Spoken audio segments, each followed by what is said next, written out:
Hi everybody, welcome to the Scott Show. This is Scott here, and we are making it happen live, talking about Monday Night Raw, which happened last night. So we're here on Tuesday, which should have been SmackDown, but they moved it to Friday. Go figure.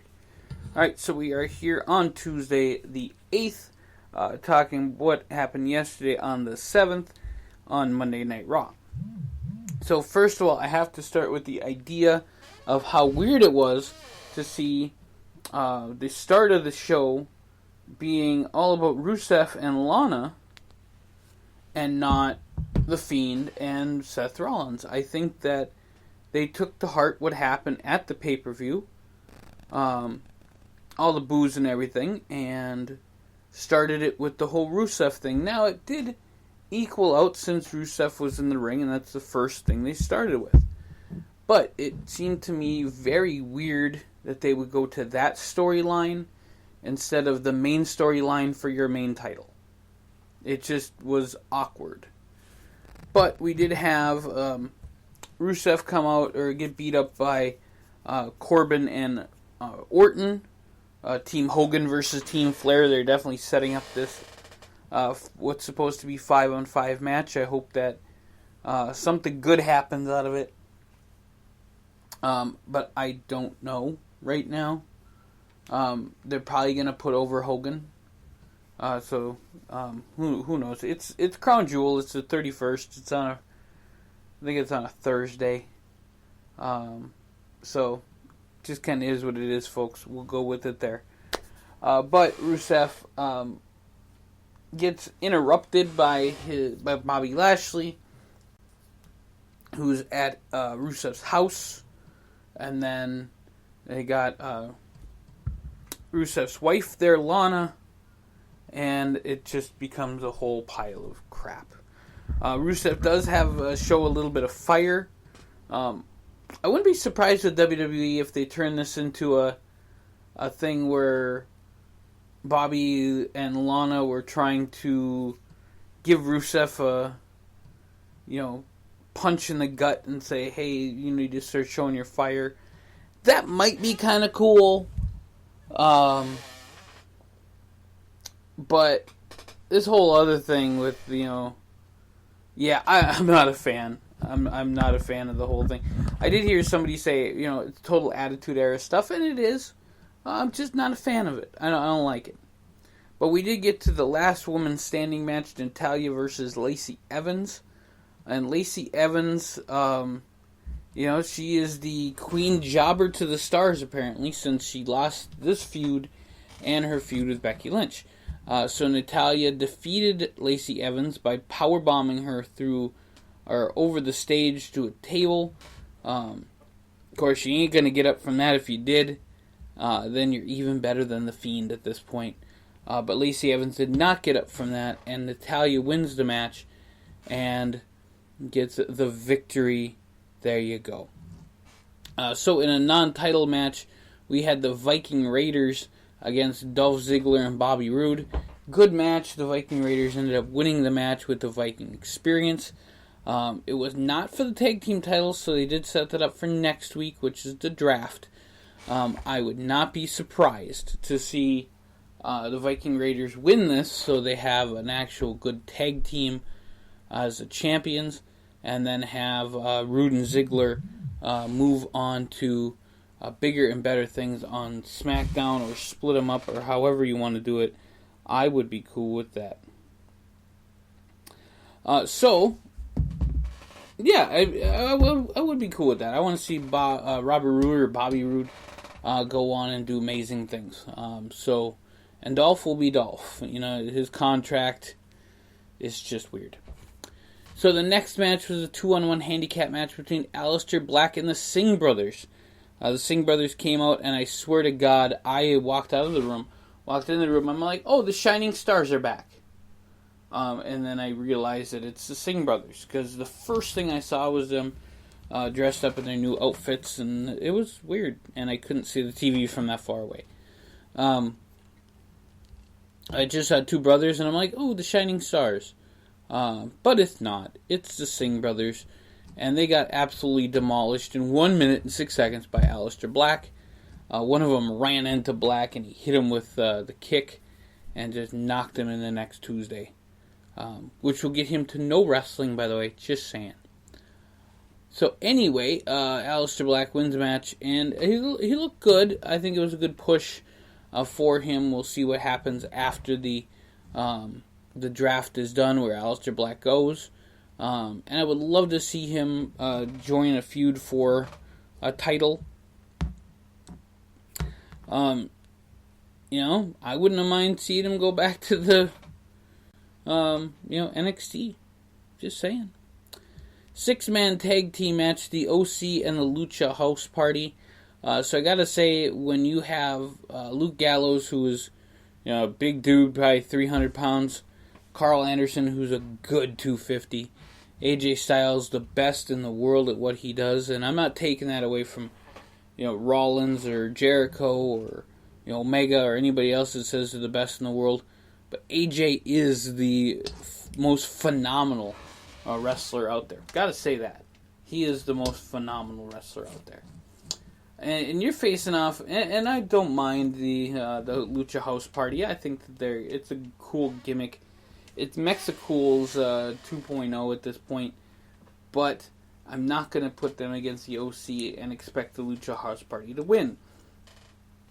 So AJ Styles, Anderson, and Gallows win the match and move on to bigger and better things, I hope. Also, AJ is still the United States champion, so he should be fighting for the United States Championship. He should be defending his title. In a non-title match, you had the Kabuki Warriors, Asuka and Kairi Sane against Becky Lynch and Charlotte Flair. Interesting match how they set it up. It's set up on a Miz TV episode. The thing about this match, I was surprised. I think Becky actually got the pin. She did because she got blinded by Asuka's mist, which is new, and I like it. I think it brings a new desired thing to her character, because she needs a new desired thing to her character. The Kabuki Warriors end up winning the match, and it's a champion showcase. Alexa Bliss and Nikki Cross come out after and beat up the Kabuki Warriors, which looked good. So we got a feud going in the Survivor Series.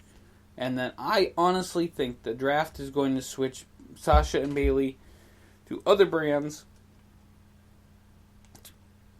So the Boss and Hug Connection are separated, but we will still see them. And we'll have the big Survivor Series match. It'll be Becky Lynch versus Bayley, Charlotte versus Sasha. I think that's going to happen. That's what I will call right now.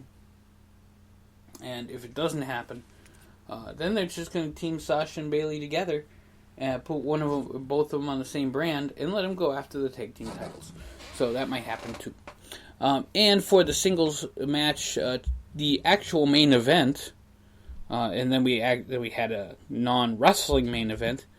Ricochet defeated Apollo Crews in 4 minutes. Ricochet getting a little bit of a push there. Now, the actual non-wrestling main event of the evening, and I'm actually going to go to WWE.com to see how they cover it, so we can see what's going on here, was the lineal heavyweight champion, and this is how they're promoting it now, the lineal heavyweight champion, Tyson Fury, brawling with Braun Strowman. Now, I gotta say a few things on this. First of all, I think it was Caleb Braxton in the back, or whoever was in the back, is a moron. Whoever sat there and asked Braun questions. So, what happened is Braun Strowman went out. Tyson Fury went out first. Braun Strowman went out. They pushed each other. They had a little scuffle. Braun ran to the back. He got questioned.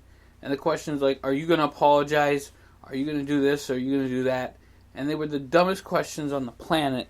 And it just boggles my mind. So, it's whatever.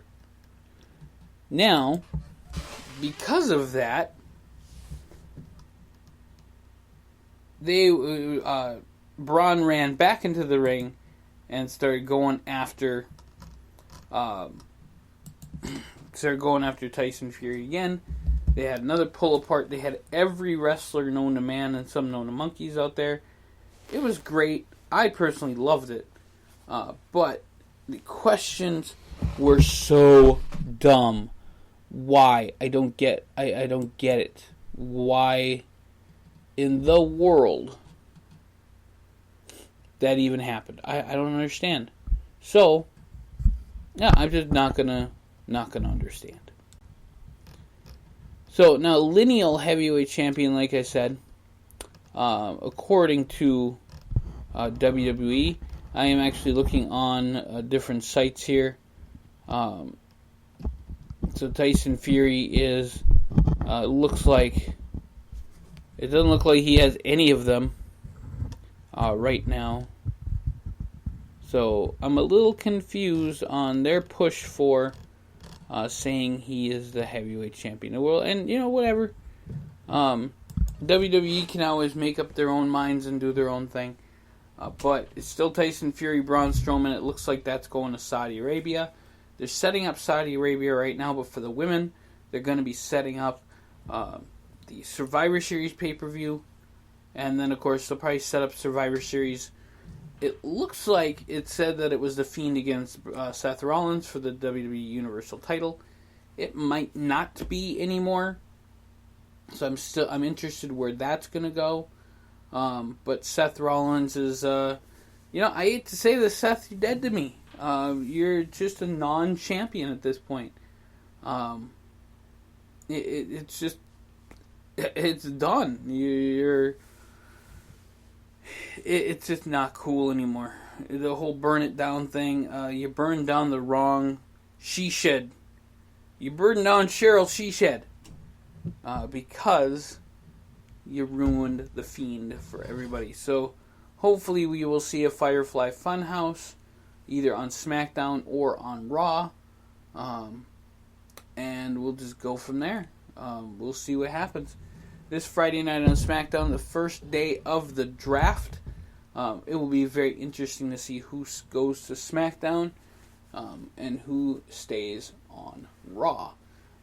It'll kind of be very telling how things work, but I think we are going to have Brock versus Cain Velasquez, and then we might have the champion. It might be Seth against Brock. It might be the Fiend against Brock. I don't know.